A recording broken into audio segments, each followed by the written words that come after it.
서양의 여러 가지 격언 중에서 이러한 말이 있습니다. 잠시 읽어드리겠습니다. 사람이 건강을 잃고 명예를 잃는다는 것은 커다란 손실이다. 그러나 사람으로서 자비심을 잃는다는 것은 무엇보다도 가장 큰 손실이다. 어떠한 사상도, 금전도, 음악도, 예술도 자비심이 없으면 남을 감화하지 못한다. 자비라는 단어를 들어보셨을 것입니다. 한자로 자비를 파자를 해보면 사랑할 자자가 이 자자를 구성하고 있는데 아랫뼈는 마음심자입니다. 그리고 윗뼈는 무성할 자자입니다. 이 무성할 자자라고 하는 것은 사실 실타래, 꼬여진 실타래가 이렇게 위에서부터 아래로 드리워진 바로 그 글자를 형상화한 것이 자자라고 합니다. 그러니까 이 자비할 때 자자라고 하는 것은 사람의 마음에 위로와 격려의 그리고 사랑의 실타래들이 이렇게 갈래갈래 이렇게 드리워진 형상을 가지고서 자비의 자자를 구성했다라고 볼 수가 있는 것입니다. 저는 이 글자를 보면서 하나님의 사랑이 이와 같다는 생각을 하게 되었습니다. 절망과 시리에 빠진 우리를 향해서 마음의 실타래를 드리워 주셔서 우리를 절망의 늪으로 빠뜨리는 것이 아니라 도리어 위로와 격려와 사랑의 메시지를 통해서 그 마음의 실타래로 우리 마음을 엮어주셔서 끌어내 주시는 것이 하나님의 사랑이라는 것입니다.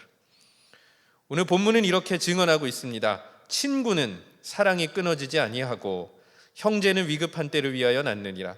친구라는 대상 그리고 형제라는 대상이 있는데 이 친구와 형제라는 대상, 우리의 이웃, 가까운 친구 혹은 우리의 혈육이 존재하는 의의가 무엇이냐라고 하면은 결국에는 이들이 하나님의 사랑의 통로가 되어준다. 그 사랑의 실타래, 위로의 실타래, 격려의 실타래가 되어준다라는 것을 오늘 본문 잠언 17장 17절이 증언하고 있는 것이죠.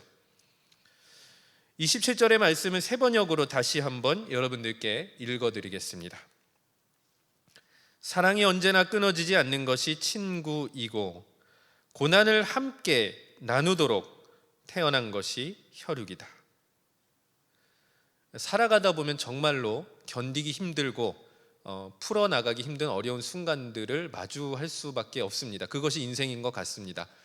마치 골짜기를 지나는 것 같은 시간들이 주어질 수도 있는 것입니다. 그렇게 되었을 때 우리에게 큰 위로와 격려가 되는 것은 우리에게 그 사랑과 위로와 격려의 실타래를 우리 마음에 드리워준 바로 우리의 형제, 우리의 자매, 그리고 우리의 친구들이 있다라고 하면은 우리는 그러한 역경과 고난들을 넉넉히 이겨나갈 수 있다라는 것을 오늘 본문은 이야기를 하는 것이죠. 여러분들 곁에는 이런 고난을 기꺼이 나눌 줄 아는 사람, 나눌 줄 아는 가족들이 있으신지 모르겠습니다. 아마도 있을 거라고 생각이 듭니다. 바로 그러한 사람을 통해서 하나님의 사랑이 그냥 이론이 아니라 그냥 허공에 날아가는 것이 아니라 잠깐의 감상이 아니라 일순간의 정서적인 요동이 아니라 그 사랑이 진실된 것이구나라고 하는 것을 우리는 경험하게 되는 것입니다. 다시 한번 묻겠습니다. 여러분들 옆에는 바로 그러한 사람, 그러한 친구, 그러한 형제, 그러한 자매가 있으십니까? 예화를 하나 들려드리겠습니다.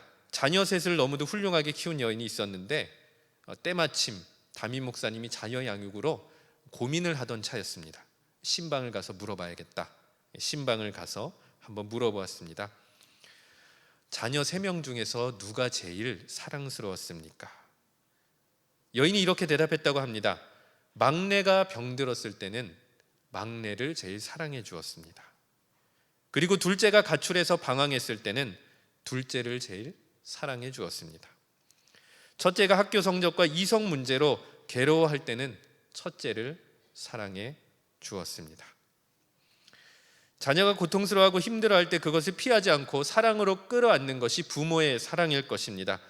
이와 같이 하나님께서 그리스도 예수를 통해서 우리의 고난과 고통을 외면하지 않으시고 끌어안아 주셨다라는 것을 복음은 이야기하고 있습니다. 이 놀라운 사랑이 예배드리는 모두에게 충만하기를 바랍니다. 말씀을 정리하겠습니다. 오늘 간증자 타경준 집사님, 황혜경 집사님은 부부가 되십니다. 그중 타경준 집사님은 미래가 촉망되는 젊은 시절 29살에 불의의 사고로 척수장애를 잃고 어깨 근육만 겨우 움직일 수가 있었습니다. 그리고 때마침 그 타이밍은 어떤 타이밍이었냐면 사랑하는 아내가 자녀를 잉태하고 있을 때였습니다. 미래가 얼마나 불안하고 힘들었을지 우리는 미루어 짐작해 볼 수가 있을 것입니다. 인생의 의미와 목적, 그리고 앞으로의 삶이 너무 불투명하고 불명확했던 상황이었습니다. 바로 그때 그를 새로운 희망으로 이끌어갔던 것은 하나님께서 베풀어 주신 사랑과 은혜였습니다. 그리고 그 사랑으로 남편을 정성껏 돕고 간호하였던 아내 황혜경 집사님의 사랑 때문이기도 했습니다. 오늘 본문과 간증은 절망을 뛰어넘는 위대한 하나님의 사랑의 힘을 생생하게 보여주리라 생각이 됩니다. 절망을 뛰어넘는 하나님의 사랑으로 서로 사랑하며 살아가는 영등포 교회 되기를 간절히 바랍니다. 거룩하시고 자비로우신 하나님 아버지, 우리가 아직 죄인 되었을 때 예수 그리스도를 통해서 우리의 죄악과 허물과 고난을 담당하여 주시고 구원하여 주신 은혜에 진심으로 감사를 드립니다. 오늘 이 시간을 통하여 하나님의 위대한 사랑의 힘으로 절망 중에 있는 사람에게 희망의 역사가 일어나게 하시고, 투병 중에 있는 환우에게 치유의 역사가 일어나게 하시고, 방황하는 사람에게 길이 열리는 역사가 일어나게 하옵소서.